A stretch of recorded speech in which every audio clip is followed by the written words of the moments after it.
श्री शौनकादिक ऋषियों ने सूत जी महाराज से पूछा, हे महाराज, इस भागवत की इतनी महिमा है तो आप हमें कृपा करके बताएं। सूत सूत महाभाग वदनो वदतांबर कथां भागवती पुण्या यदा भगवान शुकः कस्मिन् युगे प्रवित्येयं स्थाने वाकेन हेतुना कुतः संचोदितः कृष्ण कृतवान सहिताम्। भागवत की इतनी महिमा है तो हमें आप कृपया करके ये बताएं, इस भागवत को किसने लिखा, कब लिखा। और महाराज, हमने सुना कि सुखदेव जी ने पढ़ा, तो वो तो बड़े विचित्र हैं, वो पढ़ना लिखना छोड़ के बचपन से भाग गए। वो तो अनार का आ और आम का आ भी नहीं जानते हैं, बचपन से भागे थे घर छोड़ करके भगवान सुखदेव जी महाराज। तस्य पुत्रो महायोगी समदंग निर्विकल्पकः एकांत मतिरुन्निद्धो गूढ़ो मूढ़ इवेयते। ये तो परम योगी थे, एकांत इनको पसंद था, घर द्वार छोड़ करके भाग गए। साधु महात्माओं को एकांत बड़ा अच्छा लगता है और एकांत में बड़े सुखी रहते हैं। वो कितने सुखी रहते हैं, यत् सुखम योगराजश्च मुनिरेकांतवासिनः। एकांत में वास करने वाले महात्मा बहुत पसंद रहते हैं। आपको एक तो कमरे में धान दिया जाए और कह दिया जाए 4 महीना रहो, 4 महीने बाद पागल होकर निकलोगे वहां से। अरे कोनो गोठैया नहीं है, बतैया नहीं है, कहा करी मर जाई। अच्छा, 2 टाइम भोजन और नाश्ता पानी सब कराया जाए, कोई मिले ना, क्या हाल होगा। और महात्मा जन कैसे होते हैं, चाहे खाने मिले चाहे न मिले, चाहे कोई बतियाने मिले, चाहे एकांत में पड़े हैं तो पड़े हैं। 1 महीना 2 महीना नहीं, बड़े बड़े ऋषि पड़े हैं, जन्म जन्म मुनि जतन कराए, बैठे रहते हैं। उनको कोई समस्या महसूस नहीं होती, बड़े आनंद में रहते हैं। कितना आनंद रहता है, बोले न सुखम योगराज न सुखम देवराजश्च न सुखम चक्रवर्तीनः। उतना सुख इंद्र को भी नहीं मिलने वाला, उतना सुख चक्रवर्ती सम्राट को नहीं है जितना सुख उस एकांत में बैठे हुए फकीर को। तो ऐसे फकीरी में आनंद लेने वाले श्री सुखदेव जी महाराज ने इसको कैसे सुन लिया।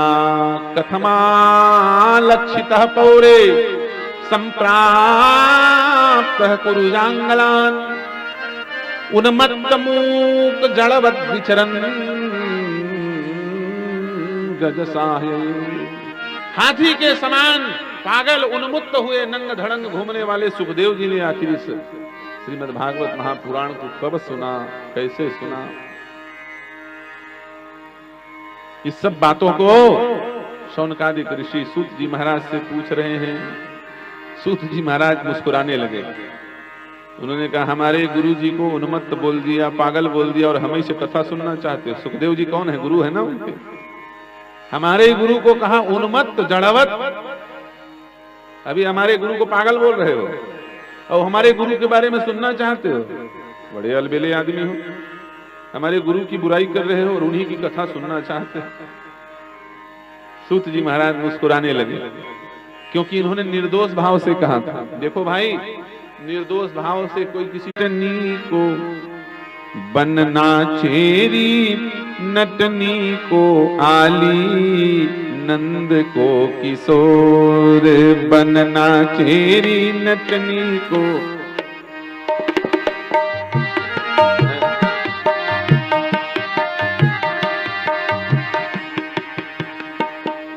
बनना चेरी, नटनी को आली, नंद को किशोर बननी। नट नाच रहा हो, वैसे जिस भाव से भजेगा मैं उसको उसी भाव से प्राप्त होऊंगा। तुम मेरे सामने गुस्सा से आओगे तो मैं भी गुस्से से आऊंगा, तुम मेरे सामने साधु बन के आओगे तो मैं भी साधु बन के आऊंगा। अच्छा सच बताओ भाई, राम जी तो कैकेयी जी ने कहा था 14 बरस राम बनवासी, तापस वेश विशेष उदासी। तपस्वी के वेश में रहना, उदास होकर रहना, शांत रहना। ये थोड़ी कहा था कि जटा धरा के रहना। तपस्वी दो प्रकार के होते हैं, गुटमुंडू, एक पंचकेश वाले होते हैं। हम लोग ये बैठे हैं, कृपाल दास जी पंचकेश वाले हैं। और एक होते हैं सन्यासी, सब मुड़ मुड़ा देते। राम जी चाहते तो मुंडन करा के घूमते जंगल में, लेकिन नहीं, जटा मुकुट बना करके घूम रहे हैं। क्यों? भगवान कह रहे हैं कि भैया मेरा भक्त देखने के लिए जटा बना के बैठा है, जटा मुकुट बना के बैठा है। जंगल में बड़े बड़े योगेंद्र महात्मा क्या कर रहे थे? जटा मुकुट बना करके भगवान की तपस्या कर रहे थे, कंदमूल खा करके तपस्या कर रहे थे। और भगवान ने कहा कि मैं स्वर्ण का मुकुट धारण करके जाऊं तो मेरा सिद्धांत पलट जाएगा। ये यथा मां प्रपद्यन्ता तथैव भजाम्यहम्। जिस रूप में मुझे मेरा भक्त भज रहा है, उसी रूप में उसके सामने जाऊंगा। मैं जटा मुकुट नहीं, मैं स्वर्ण मुकुट नहीं, मैं जटा मुकुट बना करके जाऊंगा। तो भगवान का सिद्धांत, राक्षसों के सामने दुश्मन बन करके आए, बाण धनुष बाण लेकर के आए, और भक्तों के सामने भगवान ग्वाल बनकर के नाच रहे हैं ब्रज की गोपिकाओं के सामने। तो भगवान भाव को ग्रहण करते हैं। भाव अवश्य भगवान सुख निधान करुणायन। सूत जी महाराज मुस्कुराने लगे। चलो कोई बात नहीं, हमारे गुरु जी भी तो भगवान ही हैं, चाहे उनको पागल कहो चाहे कुछ कहो, उनको कोई फर्क पड़ने वाला नहीं है। श्री सूत जी महाराज कहते हैं, द्वापरे समनुप्राप्ते तृतीये युग पर्ये जातः पराशरद्योगी वासव्याम कलया हरे। जातः पराशराध्योगी वासव्याम कलया हरे। चारों युगों में तीसरा युग जब द्वापर आया तो उस समय महर्षि पराशर ने सत्यवती नाम करके कन्या से उत्तम ग्रह लगन तिथि देख करके